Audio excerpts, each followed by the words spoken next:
Hola, hoy os voy a hablar de la famosa atribución de soportes online, uno de los métodos, una de las metodologías que se utilizan para resolverla.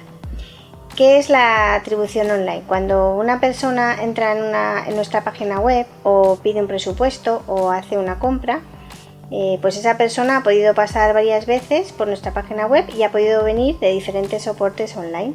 Entonces, ¿cómo nosotros vamos a poder decir cuál es el retorno de cada uno de esos soportes?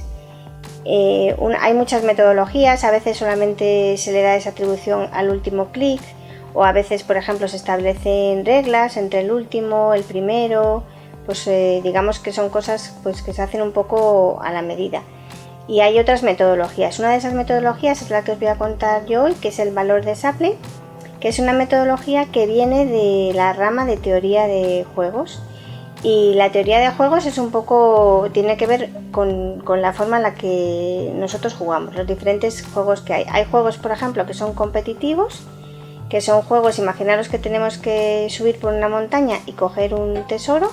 Tenemos varios jugadores, pues un juego competitivo sería que cada jugador solamente juega solo y compite con los demás, y el que llega y coge el premio es el que gana.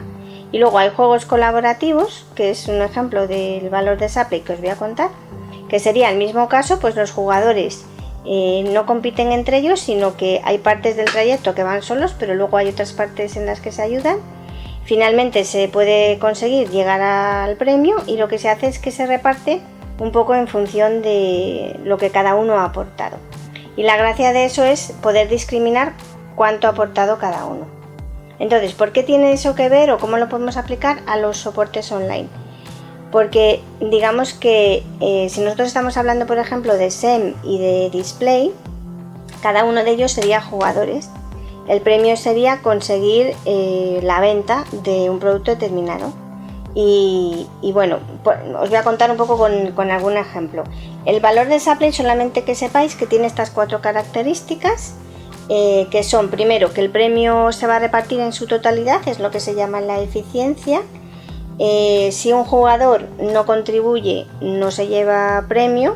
O sea, imaginaros, por ejemplo, que estamos hablando de soportes online y que estamos viendo una persona que nunca ha entrado en YouTube, pues entonces YouTube, digamos que no tendría ninguna atribución. Si 2 jugadores han contribuido en la misma medida, la simetría, pues ganarían lo mismo, y si uno ha participado o ha contribuido más que otro, pues entonces se llevaría más, que es lo que se denomina la marginalidad. Entonces os voy a poner un ejemplo para que lo veáis. Este es un caso, fijaros, de un caso de una página que vende, y entonces el dato que tenemos es 100, en total ha vendido 495 productos. De los 495 productos, 100 eran personas que habían llegado a través de una búsqueda en Google pagada. 125 habían venido de display. Y luego tenemos 270 personas que han venido de SEM y display, han podido estar primero en SEM y después en display, o viceversa. Entonces la gracia es, ya sabemos que estas 100 vienen de SEM y estas 125 vienen de display, pero ¿cómo puedo repartir las 270 que vienen de las dos a la vez? Entonces os voy a explicar la metodología.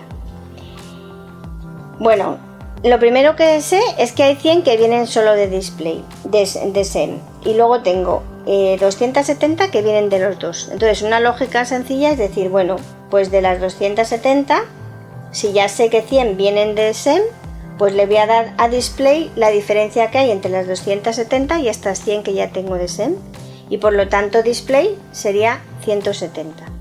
Pero claro, por otra parte también sé que de display solo tengo 125.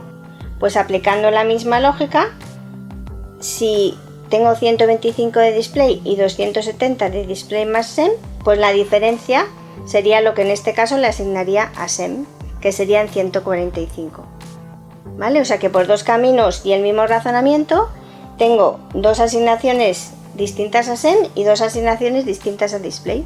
Y consiste sencillamente en hacer la media de esos 2 números. Os lo voy a enseñar con otro ejemplo un poquito más complicado para intentar que os quedéis con el método. Fijaros este caso, este es un caso en el que tengo 3 canales. Tengo 100 personas que han venido solo de SEM, 125 solo de display y 75 solo de SEO. Después tengo todas las combinaciones de 2 en 2. ¿Veis? Este caso 270, como decíamos antes, de SEM más display. Y luego tengo 500 personas que han venido de SEM, display y SEO. O sea, en diferentes ocasiones vinieron a mi página con las 3 posibilidades. Y entonces os voy a explicar la metodología para ver cómo reparto estos 500 de aquí. Y lo mismo se haría con los casos que tenemos aquí de 2. Entonces os lo he puesto así para que se entienda muy bien el ejercicio. Vamos a ver 2 ejemplos y luego ya cómo quedaría al final. Fijaros, hacemos el mismo razonamiento que antes. Primero me quedo con los 100 que vienen solo de SEM. Después tengo que SEM y display, tengo 270. Como ya tengo 100 de SEM, me quedan 170 de display. Y luego tengo 500 que vienen de SEO, pero como ya tengo 270 que vienen de SEM más display, pues me quedarían 230 que vendrían de SEO. Y veis aquí los colores por los que vamos asignando cuántos tenemos de SEM, cuántos tenemos de display y cuántos tengo de SEO. Hacemos el mismo ejercicio con SEM, pero en este caso cuando en el segundo nivel está compartiendo con SEO. Tendríamos los 100 cuando está solo SEM. Después tenemos que SEM más SEO son 400. Como ya tengo SEM cuando está solo, me queda para SEO 300. Y cuando le añado display, tengo 500. Como ya tengo 400 que vienen de SEM más de SEO, pues me quedaría para display 100. Cuando hacemos todo esto con todas las combinaciones posibles, finalmente tendremos que hacer el promedio de esos números. Y os enseño aquí el resultado. En esta tabla, pues vemos todos los casos de las diferentes combinaciones. Y aquí tenéis la formulita que se haría, que es sencillamente calcular el promedio de todos esos números. ¿Funciona mejor o peor esta metodología que otra? Desde luego aquí os he puesto para que comparéis el valor de Shapley con el last click y con una atribución ponderada. Sencillamente cuando tengo 2 canales divido entre 2 y cuando tengo 3 canales divido entre 3. Y veis que, por ejemplo, la diferencia que existe entre el valor de Shapley y el last click es enorme. Podemos tener, veis este caso de aquí, que yo tengo en total 613 cuando tengo la atribución de Shapley. En el caso de SEM se llevaría 613 y sin embargo en el caso del last click solamente se llevaría 100. ¿Vale? O sea que es una metodología que se aproxima más a la realidad. Y para acabar, una vez tenemos esta metodología, ¿cómo se utiliza? ¿Para qué sirve? Pues podemos calcular el aporte que tiene cada uno de los diferentes soportes, que es un aporte más real. Podemos calcular el retorno de las inversiones que hagamos en esos soportes y una vez tengamos eso, podemos hacer una recomendación si tenemos un dinero y queremos invertirlo en diferentes soportes, cómo tenemos que hacerlo para poder maximizar las ventas o la variable objetivo que queramos explicar.